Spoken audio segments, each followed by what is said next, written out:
Shabbat Shalom. Shabbat Shalom. Check this out.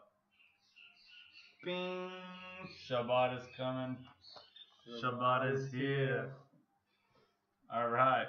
Check it out. So we're doing these Torah readings that are just like Torah in 3 years. Triennial. So we're on Parashah 18. That's because we're doing it the way we're doing it. What letter is 18? 18 is the letter.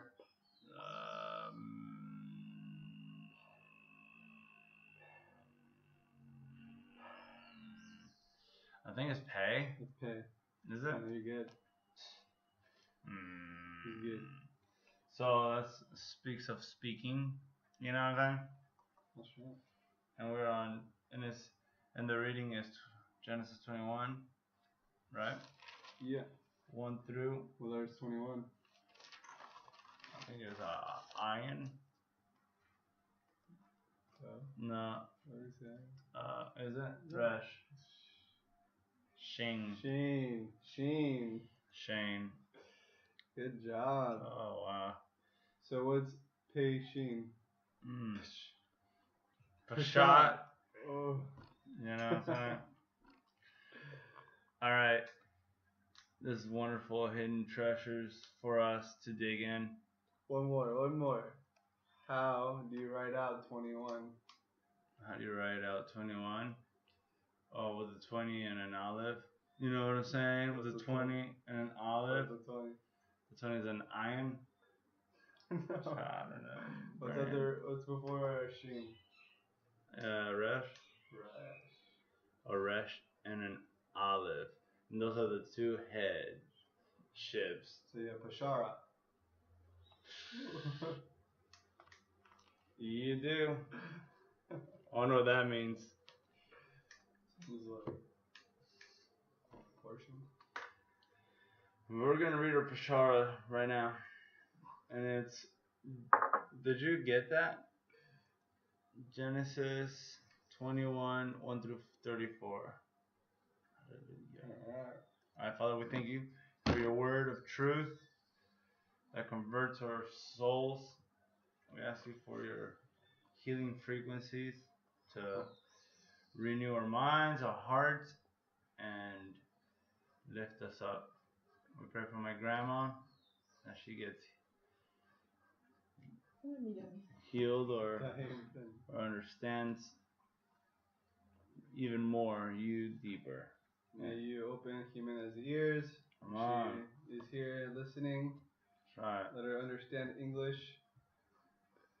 And so be a blessing to her. Hallelujah. Amen. Come on. Hey, but so we had pay, sheen, resh, aleph. Do it. Speaking, the consuming fire, which is his word, gives us the headship of the leader. Strength. The strength of Yahushua HaMashiach. Come on. Pretty good. Yeah, it's amazing. And now we're going to read 1 through 34. What's 3 and what's 4? What's 30? All right. So, and Yod-Heh-Wah-Heh visited Sarah as he had said. And Yod-Heh-Wah-Heh did for Sarah as he had spoken. So right there we see pay. Right there. Right there, yeah. So Sarah conceived and bore Abraham a son in his old age, at the appointed time of which Elohim had spoken to him. So this is a Moedim. I would say so. I think it's Passover. So we see that Elohim had told the Moedims to Abraham. Okay. And Abraham called the name of his son, who was born to him, whom Sarah bore to him, Yitzhak. And this is, it means laughter, right? Yep. Hallelujah. So we are happy that Ishak was born to Abraham and that all of these wonderful descendants come from his line.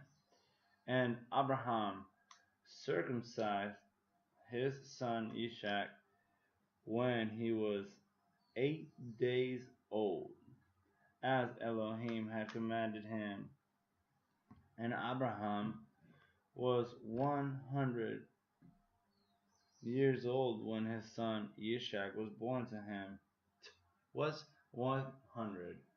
Isn't that a resh? Kuf. Kuf? Oh yeah, kuf. So, It's wow. It's like a The new transition right there. Yeah. You know? Father to son. Yep. Ishak is a picture of Mashiach, of course. Hallelujah. Wow. All right. So, and number 6. And Sarah said, Elohim has made me to laugh, and everyone who hears of it laughs with me. And she said, who would have said to Abraham that Sarah would nurse children? For I have borne him a son in his old age. Right there, Shaddai is to nurse. Sheen. Oh, also circumcision to separate. Sheen also is to cut off. So we see.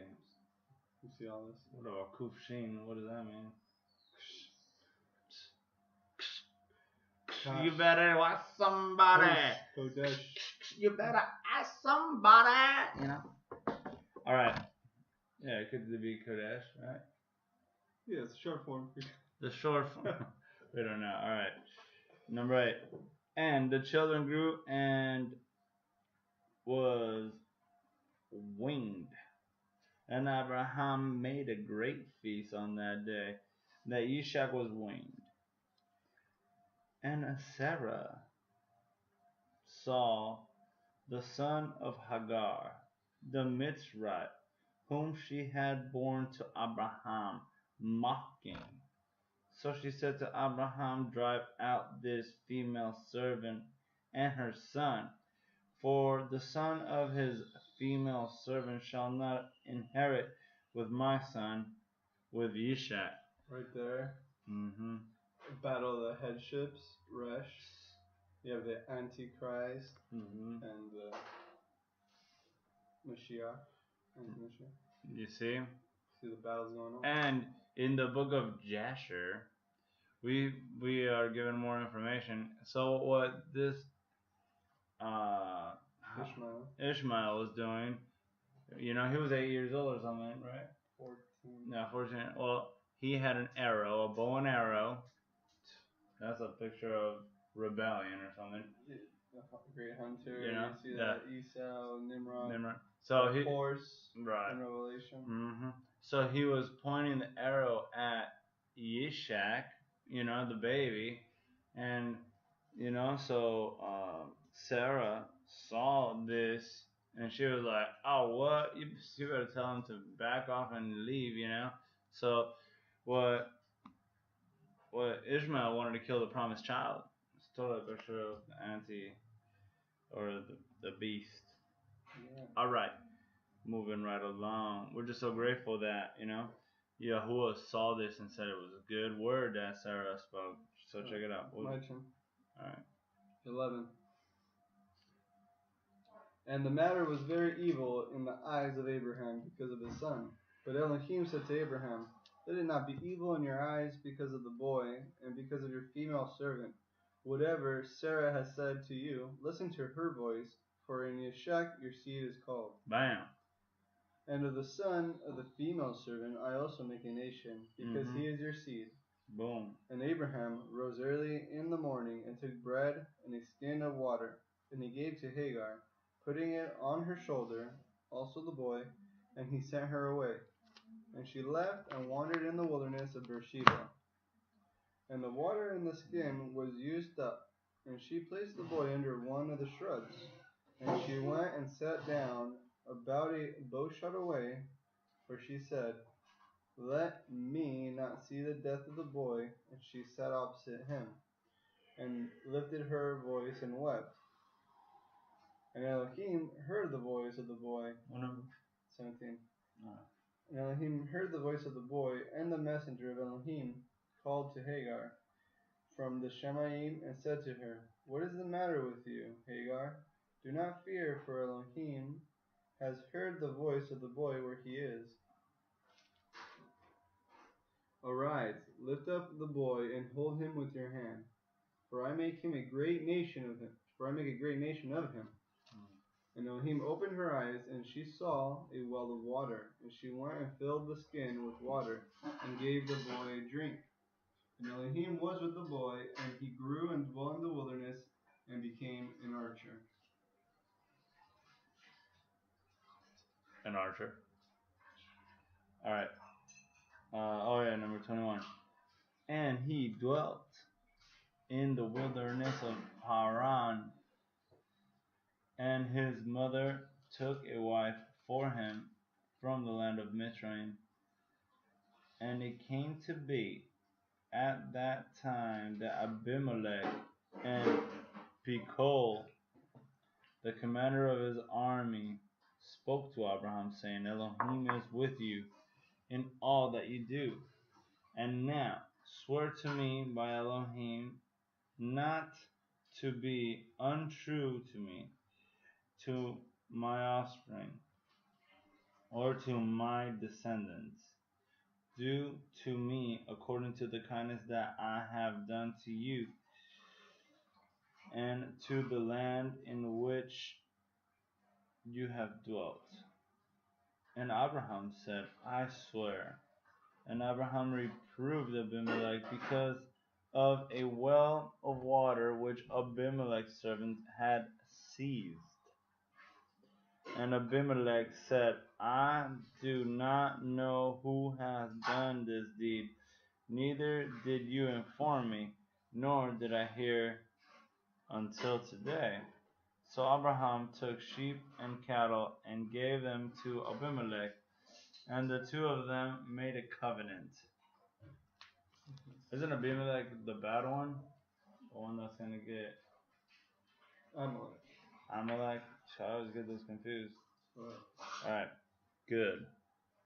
So, and Abraham put 7 ewe lambs of the flock by themselves.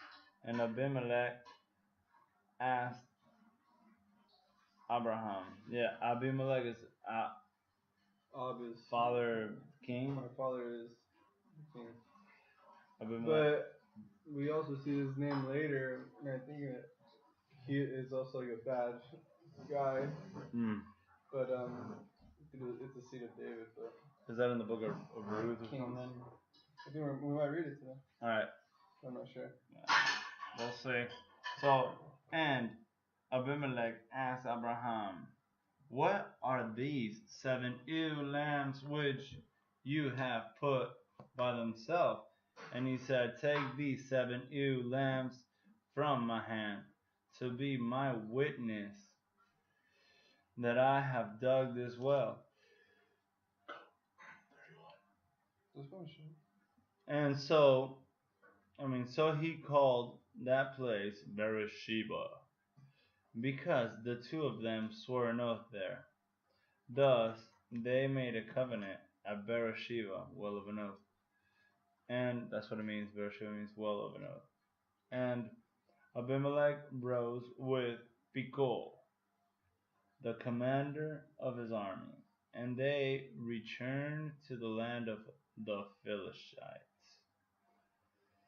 And he planted a tamarisk tree in Beersheba. What is the tamarisk tree?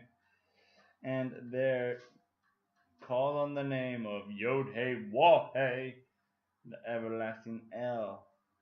And Abraham sojourned in the land of the Philistines many days. Do you know what a tamarisk? What's this tree? Whoa. Checked out the tamarisk. cool looking tree. Yeah. Pretty cool looking tree. Look at this, and it looks like the two houses, right? Becoming one. Yeah, becoming one. Oh, hallelujah. Sweet. Abundant life. What does it say there? It means abundant life. Nice. Well, that's a beautiful tree. I want to get one. Yeah, Abundant life. That's the website. Ah, cool. Oh, okay, cool. Alright, now what? Judges. No. Not Judges.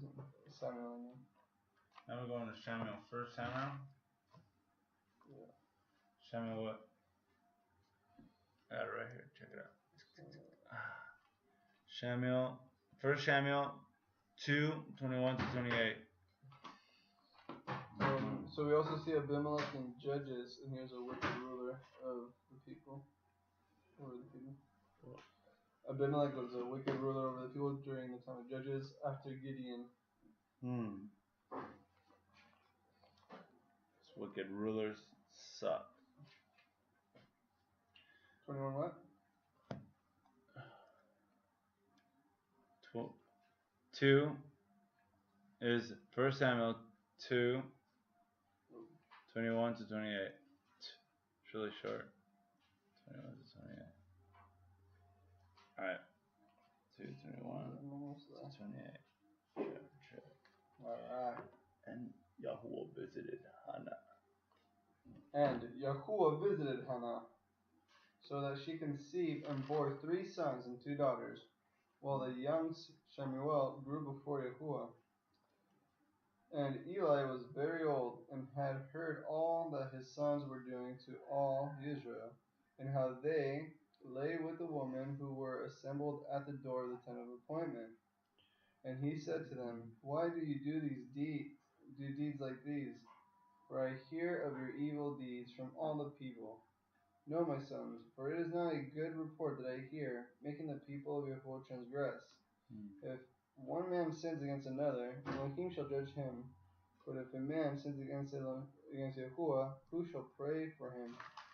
Against Yahuwah, who shall pray for him? If one man sins against another, Elohim shall judge him. But if a man sins against Yahuwah, who shall pray for him? But they did not listen to the voice of their father, though it pleased Yahuwah to put them to death. And the young Shemuel was growing in stature, and was in favor with Yahuwah, and also with men. And a man of Elohim came to Eli and said to him, Thus said Yahuwah, Did I not clearly reveal myself to the house of your father, when they were in Mizraim in Pharaoh's house, even to choose him out of all the tribes of Israel, to be my Kohen, to offer up my altar, to burn incense, and to wear a shoulder garment before me? You talking about Aaron? Yeah.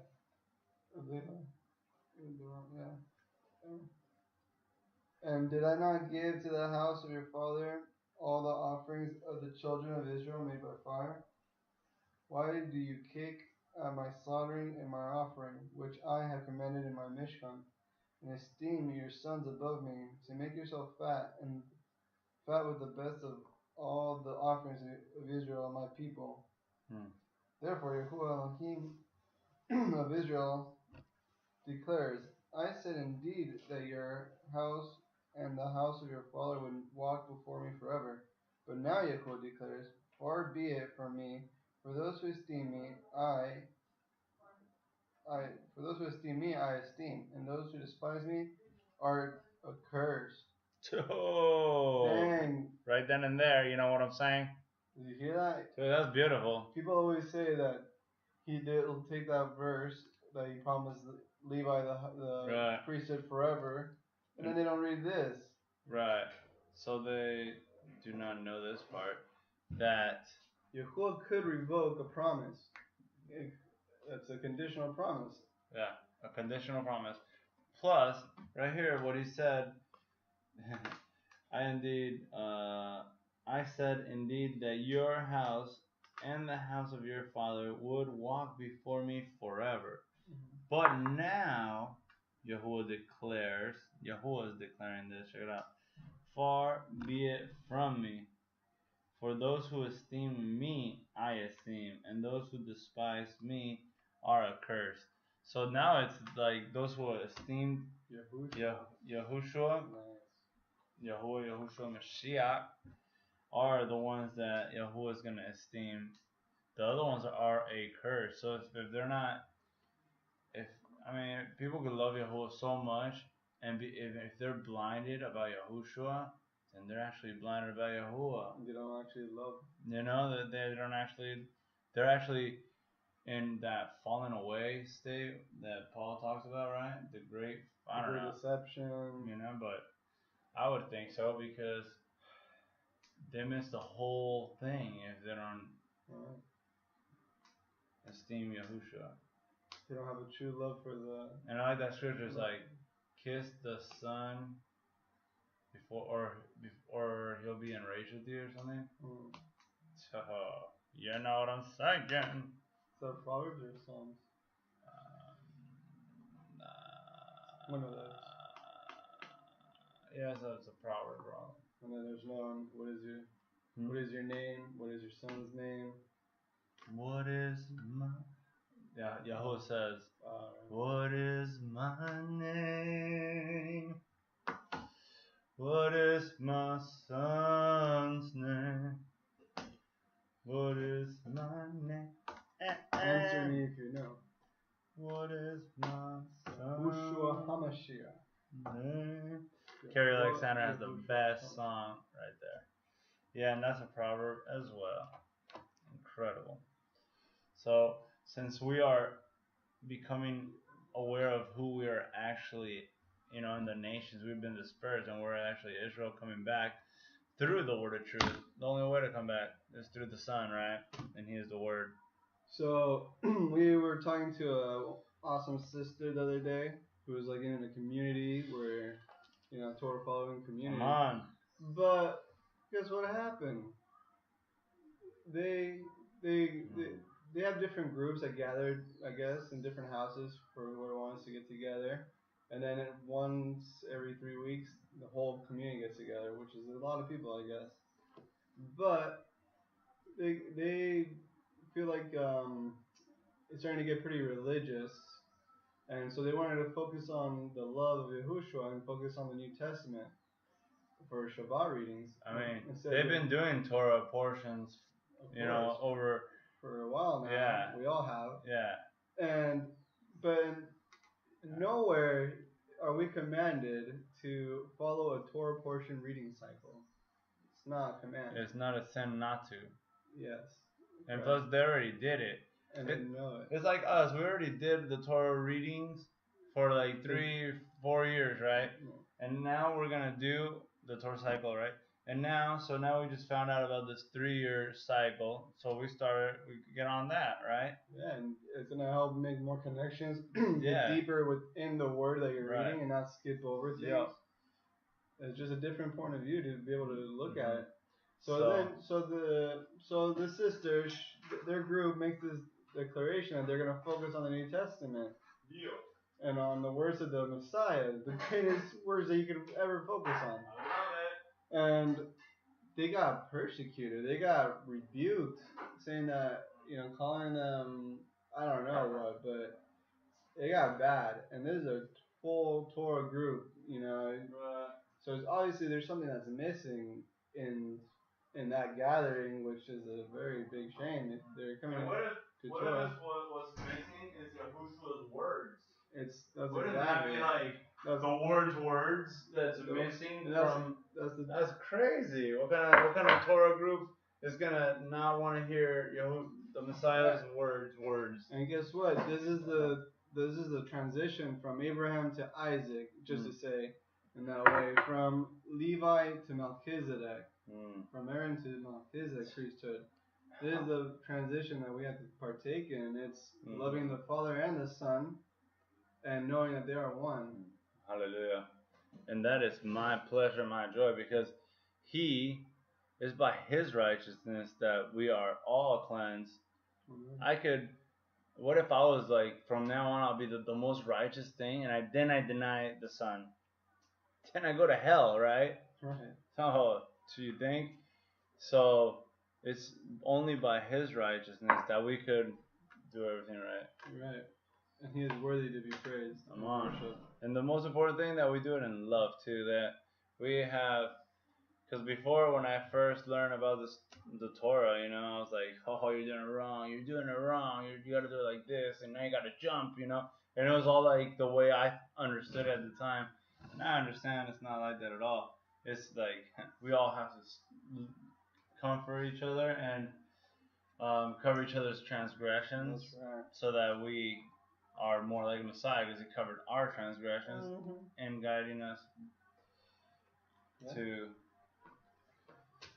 his Father by his word of truth. So now, the last Rejoicing. I'm just rejoicing. Check it out. Yeah. It was like this. Yod hey wah hey.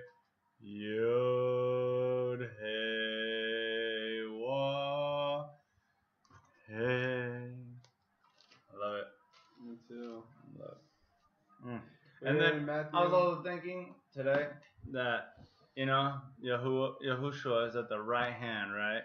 Check out this name, Yahuwah. Look at the right. He's seated at the right hand. This is the right, right? And it's a hand. Huh.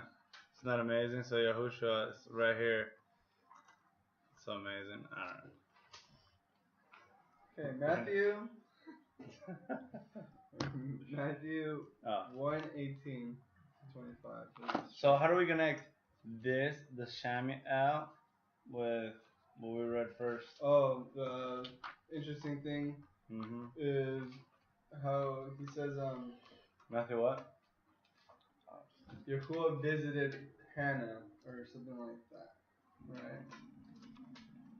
Yeah. The same words that are used in another portion about Sarah. Yahuwah visited Sarah.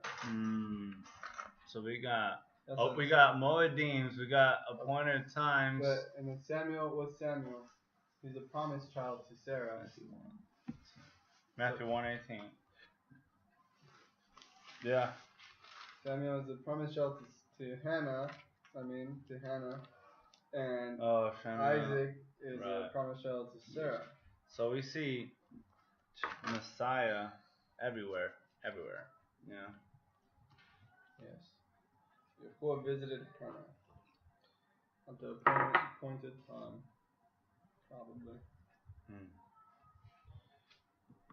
This is gonna be a long video.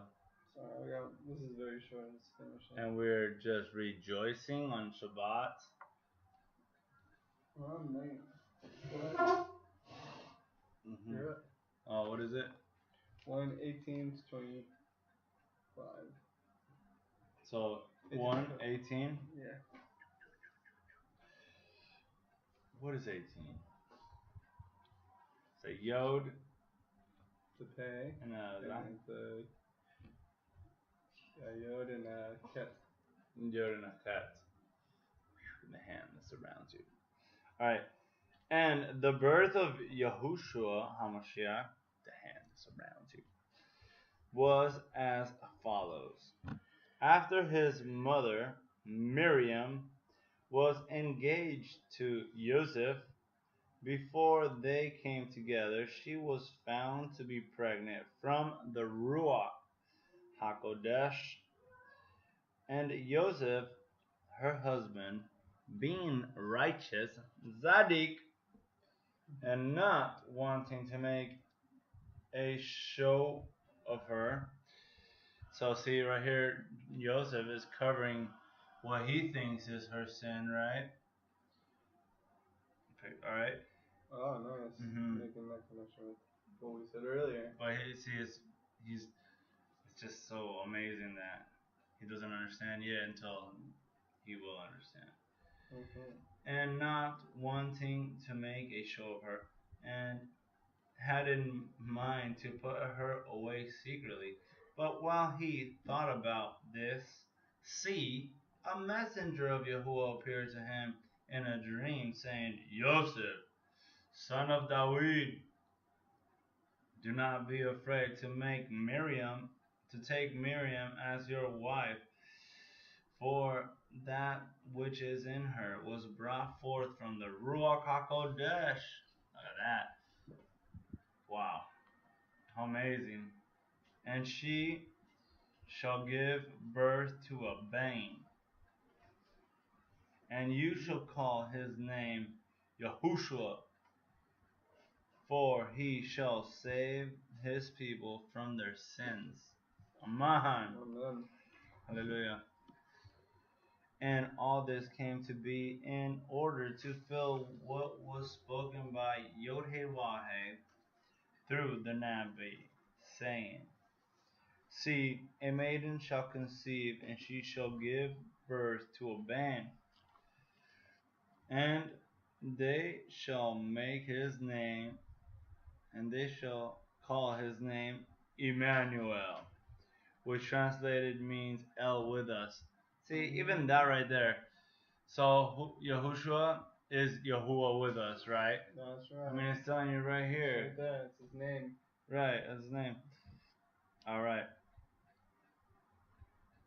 And Joseph, awaking from his sleep, did as the messenger of Yod-Heh-Vah-Heh commanded him, and took his wife, but knew her not until she gave birth to her Ben,